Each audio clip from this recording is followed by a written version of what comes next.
kaçırıyor. Nazarlık o. Acayip Mustafa. Nazarlık o, nazarlık.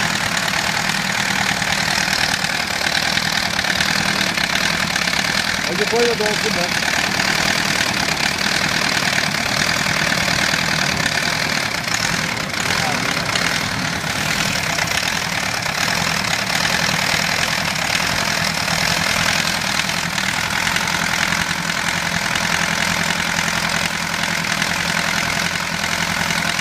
Ses yok mu ya? Direkt ya.